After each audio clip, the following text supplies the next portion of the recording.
ನಮಸ್ಕಾರ ಸ್ನೇಹಿತರೆ, ಎಲ್ಲರಿಗೂ ನಮ್ಮೂರ ಬಾನುಲಿ ಯೂಟ್ಯೂಬ್ ಚಾನೆಲ್ಗೆ ಸ್ವಾಗತ. ಇವತ್ತಿನ ಈ ವಿಡಿಯೋದಲ್ಲಿ ಒಂದು ರೋಚಕವಾದ ಮತ್ತೊಂದು ಅದ್ಭುತವಾದ ವಿಷಯವನ್ನ ನಿಮ್ಮೆಲ್ಲರಿಗಾಗಿ ಹೊತ್ತು ತಂದಿದ್ದೀವಿ. ಈ ವಿಷಯದ ಕುರಿತು ನಾವು ಡಿಟೇಲ್ ಆಗಿ ವಿಡಿಯೋದಲ್ಲಿ ನೋಡೋಣಂತ. ಅದೇ ರೀತಿ ಈ ವಿಡಿಯೋ ನೋಡಿದ್ಮೇಲೆ ನಿಮಗೆ ಏನ್ ಅನ್ನಿಸ್ತು ಅಥವಾ ಈ ವಿಷಯದ ಬಗ್ಗೆ ಏನಾದ್ರೂ ಹೇಳ್ಕೊಳ್ಬೇಕಿತ್ತು ಅಂತ ಅನ್ಸಿದ್ರೆ ದಯವಿಟ್ಟು ಕಮೆಂಟ್ ಮೂಲಕ ಅದನ್ನ ನಮ್ಮೊಟ್ಟಿಗೆ ಹಂಚ್ಕೊಳ್ರಿ ಅಂತ ಹೇಳ್ತಿದ್ದೀನಿ. ಬರ್ರಿ, ಹಂಗಿದ್ರ ಇನ್ನು ತಡ ಮಾಡೋದ್ ಬೇಡ, ಈ ವಿಡಿಯೋವನ್ನ ನೋಡ್ಕೊಂಡು ಬರೋಣ.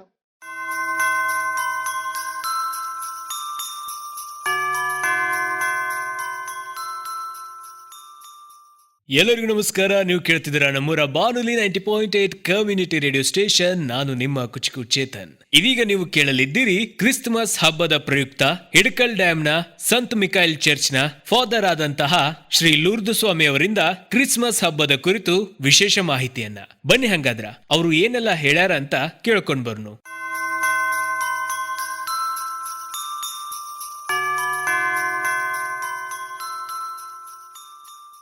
ಎಲ್ಲರಿಗೂ ನಮಸ್ಕಾರ.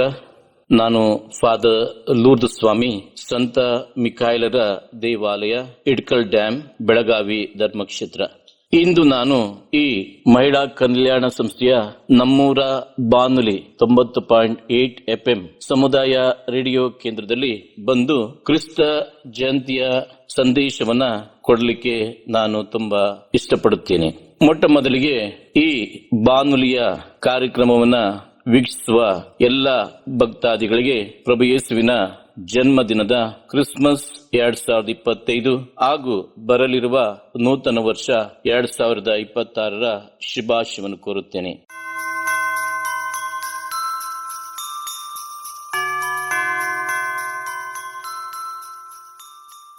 2024 ವರ್ಷಗಳ ಹಿಂದೆ ಈ ಭೂಮಿಯಲ್ಲಿ ಮನುಷ್ಯರಾಗಿ ಜನಿಸಿ ಮನುಷ್ಯರ ಕಲ್ಯಾಣಕ್ಕಾಗಿ ತನ್ನ ಪ್ರಾಣವನ್ನೇ ಅರ್ಪಿಸಿದಂತಹ ಭಗವಾನ್ ಯೇಸು ಕ್ರಿಸ್ತ ನಮ್ಮ ಎಲ್ಲ ಸಹೋದರ ಸಹೋದರಿಯರನ್ನ ಜಾತಿ, ಭಾಷೆ, ಮತ, ಧರ್ಮ ಎನ್ನದೆ ಪ್ರತಿಯೊಬ್ಬರನ್ನ ಏರಳವಾಗಿ, ವಿಶೇಷವಾಗಿ ಪ್ರತಿಯೊಬ್ಬರಿಗೂ ಬೇಕಾದಂತಹ ಶಾಂತಿ, ಸಮಾಧಾನ, ನೆಮ್ಮದಿ ಮತ್ತು ಒಳ್ಳೆಯ ಆರೋಗ್ಯವನ್ನ ದಯಪಾಲಿಸಲೆಂದು ದೇವರಲ್ಲಿ ನಾನು ನಿಮ್ಮೆಲ್ಲರಿಗಾಗಿ ಪ್ರಾರ್ಥಿಸುತ್ತೇನೆ.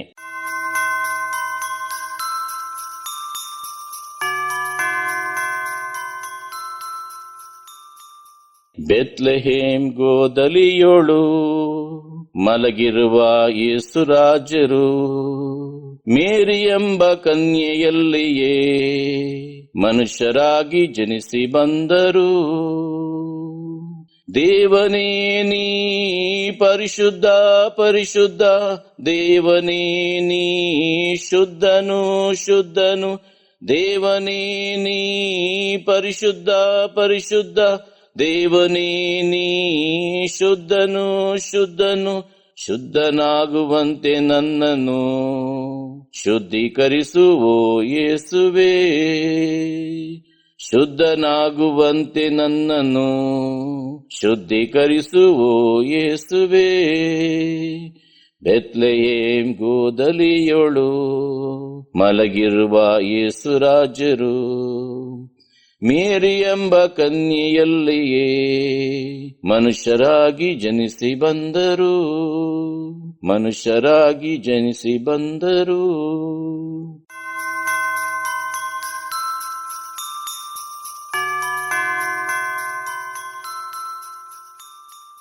ಆತ್ಮೀಯ ಸಹೋದರ ಸಹೋದರಿಯರೇ, ಕ್ರಿಸ್ಮಸ್ ಹಬ್ಬ ಅಂದರೆ ಯೇಸುವಿನ ಹುಟ್ಟು ಹಬ್ಬ, ಯೇಸು ಕ್ರಿಸ್ತರ ಜನನದ ಹಬ್ಬ. ಈ ಹಬ್ಬವನ್ನ ಪ್ರತಿ ವರ್ಷ ಡಿಸೆಂಬರ್ 25ನೇ ತಾರೀಕಿನಂದು ಪ್ರಪಂಚದ ಎಲ್ಲಾ ಕಡೆಯಲ್ಲಿ ಕ್ರೈಸ್ತರು ಮತ್ತು ಅಕ್ರೈಸ್ತರು ಸಹ ಆಚರಿಸುತ್ತಾರೆ. ಪ್ರತಿಯೊಬ್ಬರಿಗೂ ಗೊತ್ತು ಯೇಸು ಸ್ವಾಮಿ ಯಾರು, ಏತಕ್ಕಾಗಿ ಈ ಲೋಕದಲ್ಲಿ ಹುಟ್ಟಿ ಬಂದರು, ಅವರು ನೀಡಿದಂತ ಸಂದೇಶ ಎಲ್ಲರೂ ಅರ್ಥ ಮಾಡಿಕೊಂಡಿರುತ್ತೀರಿ. ಈ ಹಬ್ಬವನ್ನ ಭಕ್ತಿಯಿಂದ ಭೇದ ಭಾವವಿಲ್ಲದೆ ಜನರು ಆಚರಿಸುತ್ತಾರೆ. ಕಾರಣ ಯೇಸು ಸ್ವಾಮಿ ಆಗಿದ್ದರು ಎಲ್ಲರನ್ನ ಪ್ರೀತಿಸುವಂತಹ ವ್ಯಕ್ತಿ. ಕ್ರೈಸ್ತರು ಈ ಹಬ್ಬವನ್ನ ಆಚರಿಸಲು ಸುಮಾರು 4 ವಾರಗಳ ತಯಾರಿಯನ್ನ ಸಿದ್ಧತೆಯನ್ನು ಮಾಡುತ್ತಾರೆ. ಈ ಸಿದ್ಧತೆಯ ಕಾಲವನ್ನ ನಾವು ಆಗಮನ ಕಾಲ ಅಥವಾ ಇಂಗ್ಲಿಷ್ ನಲ್ಲಿ ಅಡ್ವೆಂಟ್ ಸೀಸನ್ ಎಂದು ಕರೆಯುತ್ತೇವೆ. ಈ ವರ್ಷ 1ನೇ ತಾರೀಕಿನಿಂದ ಈ ಹಬ್ಬದ ತಯಾರಿಯನ್ನ ಎಲ್ಲ ದೇವಾಲಯಗಳಲ್ಲಿ ನಮ್ಮ ಕ್ರೈಸ್ತ ಭಕ್ತಾದಿಗಳು ಮಾಡಿಕೊಂಡು ಬಂದಿರುತ್ತಾರೆ. ಪ್ರಿಯರೇ, ಈ ಯೇಸುವಿನ ಜನನದ ಬಗ್ಗೆ ಪ್ರವಾದಿ ಎಂಬುವರಿದ್ದರು. ಅವರ ಹೆಸರು ಯೆಶಾಯ. ಇವರನ್ನ ಮೇಜರ್ ಅಥವಾ ದೊಡ್ಡ ಪ್ರವಾದಿ ಎಂದು ನಾವು ಕರೆಯುತ್ತೇವೆ. ಯೆಶಾಯ ಪ್ರವಾದಿಯ ಗ್ರಂಥ 7:14 ಅಧ್ಯಾಯ 7 ವಾಕ್ಯ 14 ಈ ರೀತಿ ನಾವು ಕೇಳುತ್ತೇವೆ. ಇಗೋ, ಕನ್ನಿಯೊಬ್ಬಳು ಗರ್ಭ ತಳೆದು ಪುತ್ರನೊಬ್ಬನನ್ನು ಪ್ರಸವಿಸುವಳು, ಇಮ್ಯಾನುಯಲ್ ಎಂದು ಆತನಿಗೆ ಹೆಸರಿಡುವರು. ಇಮ್ಯಾನುಯಲ್ ಎಂದರೆ ದೇವರು ನಮ್ಮೊಡನೆ ಇದ್ದಾರೆ ಎಂದು ಅರ್ಥ. ಈ ಮಾತುಗಳನ್ನ ಯೆಶಾಯ ಪ್ರವಾದಿಯವರು ಪ್ರಭು ಯೇಸು ಸ್ವಾಮಿ ಹುಟ್ಟುವ 700 ವರ್ಷಗಳ ಹಿಂದೆಯೇ ಪ್ರವಾದನೆಯನ್ನ ನೀಡಿದ್ದರು. ಇನ್ನೊಬ್ಬ ಪ್ರವಾದಿ ಇದ್ದರು. ಅವರ ಹೆಸರು ಮೈಕಾ ಅಥವಾ ಮೀಕಾ ಎಂದು ಕರೆಯುತ್ತೇವೆ. ಅಧ್ಯಾಯ 5 ವಾಕ್ಯ 2 ಅವರು ಈ ರೀತಿ ಹೇಳುತ್ತಾರೆ.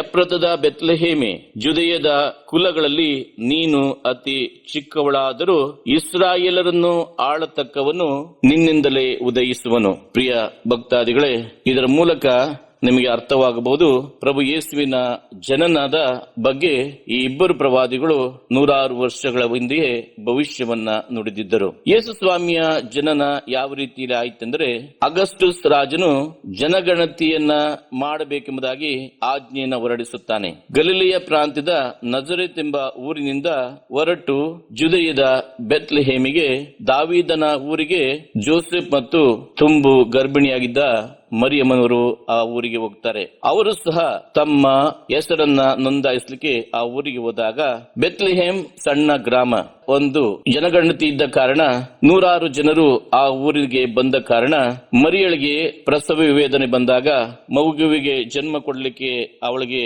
ಆ ಒಂದು ಸಮಯ ಬಂದಾಗ ಎಲ್ಲಾ ಕಡೆ ಹೋಗಿ ಅವರು ಜಾಗವನ್ನು ಕೇಳ್ತಾರೆ. ಆದರೆ ಎಲ್ಲೂ ಸಹ ಅವರಿಗೆ ಜಾಗ ಸಿಗಲಿಲ್ಲ. ಕೊನೆಗೆ ಜೋಸೆಫ್ ತನ್ನ ತುಂಬು ಗರ್ಭಿಣಿಯಾದ ಮರಿಯಮ್ಮನವರನ್ನ ಒಂದು ದನದ ಕೊಟ್ಟಿಗೆ ಮುಂದೆ ಕರ್ಕೊಂಡು ಹೋಗ್ತಾರೆ. ಒಳಗಡೆ ಹೋಗಿ ಆ ಒಂದು ಹುಲ್ಲು ಮತ್ತು ಆ ಒಂದು ಸಣ್ಣ ಬಟ್ಟೆಯನ್ನ ಇಟ್ಟು ಅಲ್ಲಿ ಹೋದಾಗ ಮರಿಯಳು ಯೇಸುವಿಗೆ ಜನ್ಮವನ್ನ ನೀಡುತ್ತಾರೆ. ಪ್ರಿಯ ಸಹೋದರ ಸಹೋದರಿಯರೇ, ಯೇಸು ಸ್ವಾಮಿ ದೇವರ ಮಗ, ಲೋಕ ರಕ್ಷಕರಾಗಿದ್ದರೂ ಸಹ ಅವರು ಹುಟ್ಟಲಿಕ್ಕೆ ಒಂದು ಡೀಸೆಂಟ್ ಅಥವಾ ಒಳ್ಳೆಯ ಜಾಗ ಸಿಗಲಿಲ್ಲ. ಬದಲಾಗಿ ದನ ಕರುಗಳು ಇದ್ದಂತಹ, ಮೂಕ ಪ್ರಾಣಿಗಳಿದ್ದಂತಹ ಒಂದು ಕೊಟ್ಟಿಗೆಯಲ್ಲಿ ಅವರಿಗೆ ಸ್ಥಳ ಸಿಗುತ್ತದೆ. ಅದರಲ್ಲಿಯೇ ಅವರು ತೃಪ್ತಿಯನ್ನು ಪಡುತ್ತಾರೆ. ಅಲ್ಲಿ ಅವರಿಗೆ ಸಂತೋಷದಿಂದ ಮರಿಯಮ್ಮನವರು ಮಗುವಿಗೆ ಜನ್ಮ ಕೊಟ್ಟು ಒಂದು ಬಟ್ಟೆಯಲ್ಲಿ ಇಟ್ಟು ಆ ಮಗುವಿಗೆ ಆರೈಕೆಯನ್ನ ಮಾಡುತ್ತಾರೆ. ಪ್ರಿಯ ಸಹೋದರ ಸಹೋದರಿಯರೇ, ಯೇಸುವಿನ ಜನನದ ಸಂದೇಶವನ್ನ ಪ್ರಪ್ರಥಮ ಬಾರಿಗೆ ಯಾರಿಗೆ ನೀಡಲಾಗುತ್ತದೆ? ಪ್ರಪ್ರಥಮ ಬಾರಿಗೆ ಯೇಸು ಸ್ವಾಮಿ ಜನಿಸಿದ್ದಾರೆಂಬ ಶುಭ ಸಂದೇಶವನ್ನ ಈ ಒಂದು ಕಾಡಿನಲ್ಲಿ ಅಥವಾ ಹೊಲದಲ್ಲಿ ಕುರಿಗಳನ್ನ ಕಾಯುತ್ತಿದ್ದಂತ ಕುರುಬರಿಗೆ ಪ್ರಪ್ರಥಮವಾಗಿ ತಿಳಿಸಲಾಗುತ್ತದೆ. ದೇವದೂತರು ಈ ರೀತಿ ಹೇಳ್ತಾರೆ ಕುರುಬರಿಗೆ, ಭಯಪಡಬೇಡಿ, ಈಗೋ ಜನರೆಲ್ಲರಿಗೂ ಪರಮಾನಂದವನ್ನು ತರುವ ಶುಭ ಸಂದೇಶವನ್ನ ತಿಳಿಸುತ್ತಿದ್ದೇನೆ. ಅದೇನೆಂದರೆ, ಹಿಂದೆ ದಾವೀದರಸನ ಊರಿನಲ್ಲಿ ನಿಮಗೋಸ್ಕರ ಲೋಕೋದ್ಧಾರಕ ಜನಿಸಿದ್ದಾರೆ, ಅವರೇ ಪ್ರಭು ಕ್ರಿಸ್ತ. ಪ್ರಿಯರೇ, ಯಾತಕ್ಕಾಗಿ ಪ್ರಪ್ರಥಮ ಬಾರಿಗೆ ಕುರುಬರಿಗೆ ಈ ಯೇಸುವಿನ ಜನನದ ಸಂದೇಶವನ್ನು ಕೊಡಲಾಗುತ್ತದೆ ಎಂದರೆ, ಕುರುಬರು ಬಹಳ ವಿಧೇಯತೆಯ ವ್ಯಕ್ತಿಗಳು, ಮುಗ್ಧ ಜೀವಿಗಳು, ಸಂಪೂರ್ಣ ವಿಶ್ವಾಸವನ್ನ ಅವರು ದೇವರಲ್ಲಿ ಹೊಂದಿರುತ್ತಾರೆ. ಕುರಿಗಳಿಗೆ ಮುಂಚೆ ಅವರು ಮುಂದೆ ಹೋಗಿ ಕುರಿಗಳನ್ನ ಕಾಪಾಡುತ್ತಾರೆ. ಅದಕ್ಕಾಗಿ ಅವರಲ್ಲಿ ಕಲ್ಮಶವಿಲ್ಲ, ಅವರಲ್ಲಿ ಕೆಟ್ಟ ಭಾವನೆಗಳಿಲ್ಲ. ಅವರು ಮುಗ್ಧರು, ದೇವರ ಸಂಪೂರ್ಣ ವಿಶ್ವಾಸವನ್ನ ಇಟ್ಟುಕೊಂಡ ಕಾರಣ ಅವರು ಕಾಡಿನಲ್ಲಿ ಅಥವಾ ಹೊಲಗಳಲ್ಲಿ ಅವರು ವಿಶ್ರಾಂತಿಯನ್ನು ಪಡೆಯುತ್ತಾರೆ. ಅವರ ಪ್ರಕಾರ ನೆಲವೇ ಅವರಿಗೆ ಹಾಸಿಗೆ, ಆಕಾಶವೇ ಅವರಿಗೆ ಹೊದಿಕೆ. ಇಂತಹ ಮುಗ್ಧ ಜನರಿಗೆ ಪ್ರಪ್ರಥಮ ಬಾರಿಗೆ ಯೇಸುವಿನ ಜನನದ ಸಂದೇಶವನ್ನು ಕೊಡಲಾಗುತ್ತದೆ. ಎರಡನೇದಾಗಿ ಪ್ರಿಯ ಸಹೋದರ ಸಹೋದರಿಯರೇ, ಈ ಯೇಸುವಿನ ಜನನದ ಸಂದೇಶವನ್ನ ಅತ್ಯಂತ ಬುದ್ಧಿಶಾಲಿಗಳಿಗೆ ಕೊಡಲಾಗುತ್ತದೆ. ಅವರ್ಯಾರಂದರೆ ಮೆಜಾಯ್, ಜ್ಯೋತಿಷಿಗಳು ಅಥವಾ 3 ಕಿಂಗ್ಸ್ ಎಂಬುದಾಗಿ ನಾವು ಕರೆಯುತ್ತೇವೆ. ಇವರು ಈ ಜ್ಯೋತಿಷಿಗಳು ಅಥವಾ ಮೆಜಾಯ್, ಇವರು ಪೂರ್ವ ದಿಕ್ಕಿನಿಂದ ಬಂದಂತವರು. ಅವರು ಇದ್ದ ಜಾಗದಲ್ಲಿ ನಕ್ಷತ್ರ ಕಾಣಿಸಿಕೊಳ್ಳುತ್ತದೆ. ನಕ್ಷತ್ರ ಕಾಣಿಸಿಕೊಂಡು ಅವರಿಗೆ ಈ ಒಂದು ಯೇಸುವಿನ ಜನನದ ಸಂದೇಶವನ್ನು ಅವರಿಗೆ ಕೊಡಲಾಗುತ್ತದೆ. ಅವರು ಎಲ್ಲಾ ಗ್ರಂಥಗಳನ್ನು ಓದಿ ನಂತರ ಅವರು ಒಂದು ಅಭಿಪ್ರಾಯಕ್ಕೆ ಬರುತ್ತಾರೆ, ಹೌದು, ಲೋಕೋದ್ಧಾರಕ ಜನಿಸಿದ್ದಾರೆ, ನಾವು ಅವರಿಗೆ ಹೋಗಿ ಗೌರವವನ್ನು ಕೊಡಬೇಕು, ಸನ್ಮಾನಿಸಬೇಕೆಂಬುದಾಗಿ ಅವರು ನಕ್ಷತ್ರದ ಆ ಒಂದು ಹಾದಿಯನ್ನು ಇಟ್ಕೊಂಡು ನಕ್ಷತ್ರ ತೋರಿಸುವಂತಹ ದಾರಿಯಲ್ಲಿ ಅವರು ಹೋಗುತ್ತಿರುತ್ತಾರೆ. ಅವರು ಹೋಗುವಾಗ ಅವರು ತಮ್ಮೊಂದಿಗೆ ಗೋಲ್ಡ್, ಚಿನ್ನ, ಫ್ರಾಂಕಿನ್ಸೆನ್ಸ್ ಪರಿಮಳ ತೈಲ, ಮರ್ ರಕ್ತಬೋಳ, ಈ 3 ಬೆಲೆ ಬಾಳುವಂತಹ ಗಿಫ್ಟ್ ಗಳನ್ನ ಲೋಕರಕ್ಷಕರಾದ ಯೇಸುವಿಗೆ ಕೊಡ್ಲಿಕ್ಕೆ ತಮ್ಮೊಂದಿಗೆ ತೆಗೆದುಕೊಂಡು ಹೋಗ್ತಾ ಇರ್ತಾರೆ. ಈ 3 ಕಿಂಗ್ಸ್ ಅಥವಾ ಮೆಜಾಯ್ಗಳ ಹೆಸರಾಗಿತ್ತು ಬಾಲ್ತಜಾರ್, ಕಾಸ್ಪರ್, ಮಿಲ್ಚಿಯೋರ್ ಎಂಬುದಾಗಿ ಕರೆಯುತ್ತಾರೆ. ಈ 3 ವ್ಯಕ್ತಿಗಳು ಜ್ಯೋತಿಷಿಗಳು ಆ ನಕ್ಷತ್ರವನ್ನ ಹಿಂಬಾಲಿಸಿ ಯೇಸು ಸ್ವಾಮಿ ಜನಿಸಿದ ಸ್ಥಳಕ್ಕೆ ಬರುತ್ತಾರೆ. ಬಂದ ನಂತರ ಅವರಿಗೆ ತುಂಬಾ ಸಂತೋಷವಾಗುತ್ತದೆ. ಕಾರಣ ಅವರ ಗ್ರಹಿಕೆ ತಪ್ಪಾಗಿರಲಿಲ್ಲ, ಅವರ ಊಹೆ ಸುಳ್ಳಾಗಿರಲಿಲ್ಲ.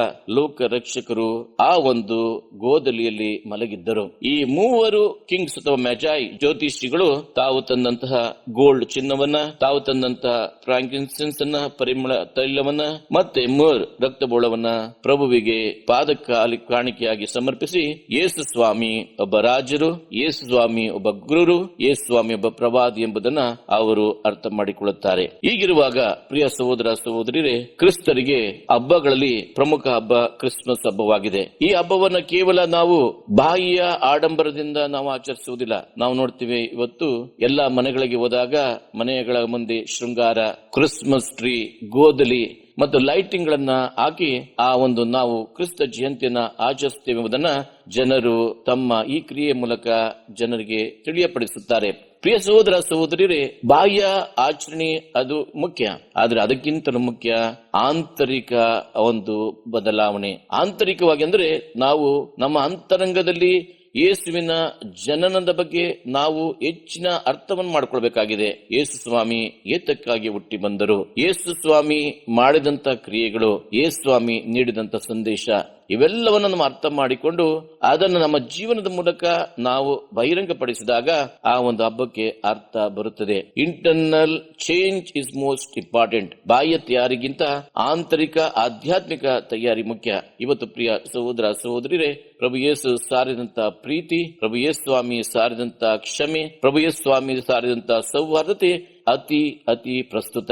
ಈ ಮೌಲ್ಯಗಳು ಕೇವಲ ಕ್ರೈಸ್ತರಿಗೆ ಮಾತ್ರವಲ್ಲ, ಪ್ರತಿಯೊಬ್ಬ ಮಾನವನಿಗೂ ಸಹ ಇದು ಮುಖ್ಯವಾಗಿದೆ. ಇವತ್ತು ನಾವು ಸಮಾಜದಲ್ಲಿ ನಾವು ನೋಡ್ತಾ ಇದೀವಿ, ಎಲ್ಲಾ ಬಾಂಧವರು, ನಮ್ಮ ಕ್ರೈಸ್ತರಲ್ಲ ಅಕ್ರೈಸ್ತರು ಸಹಿತ ಅನೇಕ ಹಬ್ಬಗಳನ್ನು ಆಚರಿಸುತ್ತಾರೆ. ನನ್ನಲ್ಲಿ ಒಂದೇ ಒಂದು ಕೋರಿಕೆ ಮತ್ತು ಬೇಡಿಕೆ, ಈ ಹಬ್ಬದ ಮೂಲ ತತ್ವವನ್ನ ನಾವು ಅರ್ಥ ಮಾಡಿಕೊಳ್ಬೇಕು. ಈ ಹಬ್ಬದ ವಿಶೇಷತೆ, ಯಾವ ಹಬ್ಬವಾಗ್ಲಿ ಆ ಹಬ್ಬಕ್ಕೆ ತನ್ನದೇ ಆದಂತ ವೈಶಿಷ್ಟ್ಯತೆವಿದೆ. ಆ ಹಬ್ಬವನ್ನು ಆಚರಿಸುವ ಮೂಲಕ ನಾವು ಆಂತರಿಕವಾಗಿ ಬದಲಾವಣೆಯನ್ನು ಹೊಂದಬೇಕು. ನಮ್ಮ ಧರ್ಮ ಸಾರುವಂತಹ ತತ್ವಗಳನ್ನು ನಮ್ಮ ಜೀವನದಲ್ಲಿ ಅಳವಡಿಸಿಕೊಂಡು ನಾವು ಒಳ್ಳೆಯ ನಾಗರಿಕರಾಗಬೇಕು, ಒಳ್ಳೆಯ ಮನುಷ್ಯರಾಗಬೇಕು. ಮನುಷ್ಯನಾಗಿ ಜೀವನ ಮಾಡಬೇಕು ಹೊರತು ಬೇರೆ ಬೇರೆ ಕಾರ್ಯಕ್ಕೆ ನಮ್ಮನ್ನೇ ತೊಡಗಿಸಿಕೊಳ್ಳಬಾರದು. ಇವತ್ತು ನಾವು ನೋಡ್ತಾ ಇದೀವಿ, ನಮ್ಮ ಪ್ರಪಂಚದಲ್ಲಿ ದೇಶ ವಿದೇಶಗಳಲ್ಲಿ ಕಾಂಪಿಟಿಷನ್ ಯುಗ ಪ್ರಾರಂಭವಾಗಿದೆ. ಹಣಕ್ಕಾಗಿ, ಅಧಿಕಾರಕ್ಕಾಗಿ ಅನೇಕರು ಆತೊರೆಯುವಾಗ ಎಲ್ಲಾ ಧರ್ಮಗಳು ಹೇಳುವಂತ ಒಂದೇ ಒಂದು ತತ್ವ ಸಾರ ಎಂದ್ರೆ ನಾವು ಮನುಷ್ಯರಾಗಿ ಜೀವಿಸಬೇಕು. ಕಷ್ಟದಲ್ಲಿರುವಂತ ನನ್ನ ಸಹೋದರ ಸಹೋದರಿಗೆ ಸ್ಪಂದಿಸಬೇಕು. ಅದಕ್ಕೆ ಒಂದು ಗಾದೆ ಇದೆ, God can not appear to a hungry person except in the form of bread. ಅಂದ್ರೆ ಹಸಿದ ಮನುಷ್ಯನಿಗೆ ದೇವರು ರೊಟ್ಟಿಯ ರೂಪದಲ್ಲಿ ಅಲ್ಲದೆ ಬೇರೆ ರೂಪದಲ್ಲಿ ಕಾಣಿಸಿಕೊಳ್ಳಲಿಕ್ಕೆ ಸಾಧ್ಯವಿಲ್ಲ. ಹೌದು ಪ್ರಿಯ ಸಹೋದರ ಸಹೋದರಿ, ಪ್ರಭು ಯೇಸು ಸ್ವಾಮಿ ಒಂದು ಹೆಜ್ಜೆ ಮುಂದೆ ಹೋಗಿ ಈ ರೀತಿ ಹೇಳ್ತಾರೆ, ಅವರು ಜೀವಿತದಲ್ಲಿದ್ದಾಗ ಕಷ್ಟದಲ್ಲಿರುವಂತಹ ಜನರಿಗೆ ನೀವು ಸ್ಪಂದಿಸಬೇಕು. ವಿಶೇಷವಾಗಿ ಅವರು ಹೇಳುವಂತ ಮಾತು, ನಾನು ಹಸಿದಿದ್ದೆ, ನೀವು ನನಗೆ ಆಹಾರ ಕೊಟ್ಟಿರಿ. ನಾನು ಬಾಯಾರಿದ್ದೆ, ನೀವು ನನಗೆ ನೀರನ್ನು ಕೊಟ್ಟಿರಿ. ನಾನು ವಸತಿ ರಹಿತನಾಗಿದ್ದೆ, ನೀವು ನನಗೆ ಉಳಿಯಲು ಜಾಗ ಕೊಟ್ಟಿರಿ. ನಾನು ವಸ್ತ್ರವಿಲ್ಲದೆ ಚಳಿಯಿಂದ ನಡುಕುತ್ತಿದ್ದೆ, ನೀವು ನನಗೆ ಒದೆಯಲು ಕೊಟ್ಟಿರಿ ಅಂತ ಹೇಳ್ತಾರೆ. ಅವಾಗ ಜನರು ಕೇಳ್ತಾರೆ, ಪ್ರಭು ಯೇಸು ನೀವು ಯಾವಾಗ ಹಸಿದಿದ್ದೀರಿ, ಯಾವಾಗ ಬಾಯಾರಿದ್ದಿದ್ದೀರಿ, ಯಾವಾಗ ಬಟ್ಟೆ ಬರೆ ಇಲ್ಲದಿದ್ದೀರಿ, ವಸತಿ ರೈತರಾಗಿದ್ದರಿಂದಾಗ ಪ್ರಭು ಯೇಸು ಸ್ವಾಮಿ ಹೇಳುವಂತ ಮಾತು, ನನ್ನ ನಾಮದಲ್ಲಿ ನೀವು ಇತರರಿಗೆ ಏನು ಮಾಡುತ್ತೀರೋ ಅದನ್ನೇ ನೀವು ನನಗೆ ಮಾಡಿದಂತೆ. ಪ್ರಿಯ ಸಹೋದರ ಸಹೋದರಿಯರೇ, ಭಕ್ತಾದಿಗಳೇ, ಇದನ್ನ ಎಲ್ಲಾ ಧರ್ಮದವರು, ಕ್ರೈಸ್ತರು ಮಾತ್ರವಲ್ಲ ಎಲ್ಲಾ ಧರ್ಮದವರು ಅರ್ಥಕೊಳ್ಬೇಕು. ಹಸಿದವರಿಗೆ ಅನ್ನ, ಬಾಯಾರದವರಿಗೆ ನೀರು, ಒದಿಕೆ ಇಲ್ಲದವರಿಗೆ ಒದಿಕೆ, ಆಶ್ರಯ ಇಲ್ಲದವರಿಗೆ ಆಶ್ರಯ ಕೊಟ್ಟಾಗ ಪ್ರತಿಯೊಂದು ಹಬ್ಬಕ್ಕೆ, ಪ್ರತಿಯೊಂದು ಆಚರಣೆಗೆ ಒಂದು ಅರ್ಥ ಬರುತ್ತದೆ. ಇಂದು ವಿಶೇಷವಾಗಿ ಕ್ರಿಸ್ಮಸ್ ಹಬ್ಬವನ್ನು ಆಚರಿಸುವಂತಹ ಸಂದರ್ಭದಲ್ಲಿ ಪ್ರಭು ಯೇಸು ಸ್ವಾಮಿ ಸಾರಿದಂತಹ ಪ್ರೀತಿ, ಶಾಂತಿ, ಕ್ಷಮೆ ಇವೆಲ್ಲವೂ ಪ್ರತಿಯೊಬ್ಬರ ಹೃದಯದಲ್ಲಿ, ಪ್ರತಿಯೊಂದು ಕುಟುಂಬದಲ್ಲಿ ಇರಲಿ ಎಂದು ನಾನು ಬೇಡುತ್ತೇನೆ, ಆಶಿಸುತ್ತೇನೆ. ಮಾತ್ರವಲ್ಲ, ಪ್ರಭು ಯೇಸು ಸ್ವಾಮಿ ಎಲ್ಲಾ ವ್ಯಕ್ತಿಗಳನ್ನ, ನಮ್ಮ ರಾಜಕೀಯ ವ್ಯಕ್ತಿಗಳನ್ನ, ಧಾರ್ಮಿಕ ವ್ಯಕ್ತಿಗಳನ್ನ, ಎಲ್ಲಾ ಶ್ರೀರಾಮನನ್ನು ಆಶೀರ್ವದಿಸಲಿ. ಎಲ್ಲಾ ಕುಟುಂಬಗಳಿಗೆ ಬೇಕಾದಂತಹ ಶಾಂತಿ, ಸಮಾಧಾನ, ನೆಮ್ಮದಿ, ಒಳ್ಳೆಯ ಆರೋಗ್ಯವನ್ನು ದಯಪಾಲಿಸಲೆಂದು ಪ್ರಾರ್ಥಿಸುತ್ತಾ, ಈ 2025 ಕ್ರಿಸ್ಮಸ್ ಹಾಗೂ ಬರಲಿರುವಂತಹ ನೂತನ ವರ್ಷ 2026 ಶುಭಾಶಯನ ಕೋರ್ತೀನಿ. ಭಗವಂತ ನಮ್ಮನ್ನ ಆಶೀರ್ವದಿಸಲಿ. ನಾವೆಲ್ಲರೂ ಅಕ್ಕ ತಂಗಿರಂತೆ ಅಣ್ಣ ತಮ್ಮಂದಿರಂತೆ ಬದುಕೋಣ, ಬಾಳೋಣ ಎಂದು ಆಶಿಸುತ್ತಾ ಮತ್ತೊಮ್ಮೆ ಈ ಒಂದು ಬಾನುಲಿ ಕೇಂದ್ರಕ್ಕೆ ಕರೆದು ನನಗೆ ಈ ಕ್ರಿಸ್ಮಸ್ ಹಬ್ಬದ ಸಂದೇಶವನ್ನು ನೀಡಲಿಕ್ಕೆ ಅವಕಾಶ ಕೊಟ್ಟಂತಹ ಈ ಬಾನುಲಿ ಕೇಂದ್ರದ ಎಲ್ಲಾ ಕಾರ್ಯಕರ್ತರಿಗೆ, ಅಧಿಕಾರಿಗಳಿಗೆ ನನ್ನ ವಂದನೆಯನ್ನು ಸಲ್ಲಿಸುತ್ತೇನೆ. ಜೈ ಯೇಸು ಕ್ರಿಸ್ತ, ಜೈ ಭಾರತ್, ಜೈ ಕರ್ನಾಟಕ ಮಾತೆ.